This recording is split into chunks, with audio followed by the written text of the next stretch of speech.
নমস্কাৰ বন্ধুসকল, স্বাগতম জনাইছোঁ মই আপোনালোকক মোৰ ইউটিউব চেনেলটোলৈকে। বন্ধুসকল, আজি এটা সৰু ভিডিঅ' আপোনালোকৰ মাজলৈ আনিছোঁ। ভিডিঅ'টোৰ বিষয়বস্তু হ'ল ফ্ৰী ৰেঞ্জ চিকেন ফাৰ্মিঙৰ উপকাৰিতা বা সুবিধা। আহকচোন মই আৰম্ভ কৰা ফ্ৰী ৰেঞ্জ চিকেন ফাৰ্মখনলৈকে তাতে হাতে কামে আপোনালোকক বস্তুখিনি দেখুৱাই দিম। ফ্ৰী ৰেঞ্জ চিকেন ফাৰ্মিঙৰ মূল সুবিধাটোৱে হ'ল যে ইয়াত আমি চিকেন বা মুৰ্গীবিলাকক প্ৰায় মুকলি অৱস্থাতে ৰাখোঁ।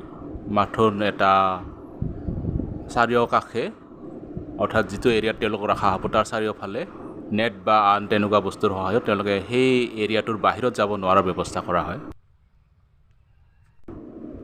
অৰ্থাৎ আমি বনাই দিয়া বাউণ্ডাৰীটোৰ ভিতৰত তেওঁলোক প্ৰায় মুক্ত মনে বিচৰণ কৰিব পাৰে, মুক্ত মনে পোক পৰুৱা বিচাৰি খাব পাৰে। ইয়াৰ ফলত তেওঁলোকৰ শাৰীৰিক কচৰতৰ যিটো এটা প্ৰয়োজন থাকে সেই প্ৰয়োজনো সম্পূৰ্ণ হৈ যায়।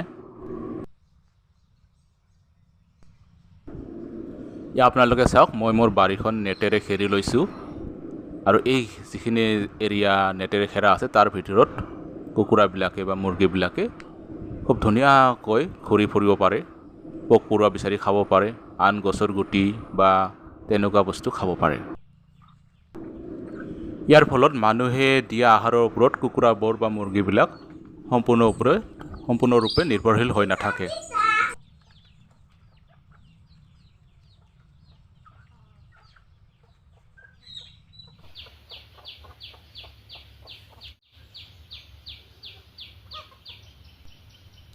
কুকুৰাবিলাক যেতিয়া বাৰীৰ গছ পাতৰ মাজেৰে ঘূৰি ফুৰে তেতিয়া সেই গছত থকা বা বনত থকা বিভিন্ন পোক পৰুৱা খায় আৰু কেতিয়াবা গছৰ অংশ তেওঁলোকে ভক্ষণ কৰে।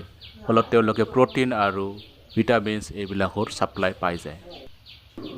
গতিকে ফ্ৰী ৰেঞ্জ চিকেন ফাৰ্মিঙত আমাৰ দানাৰ খৰচ কম হয়, আনহাতে কুকুৰাবিলাকৰ যিটো ভিটামিনৰ চাহিদা তথা প্ৰ'টিনৰ চাহিদা সহজে পূৰণ হয়। আনহাতে তেওঁলোকৰ শাৰীৰিক কচৰতৰ ফলত তেওঁলোকে বিভিন্ন বেমাৰৰ পৰাও ৰক্ষা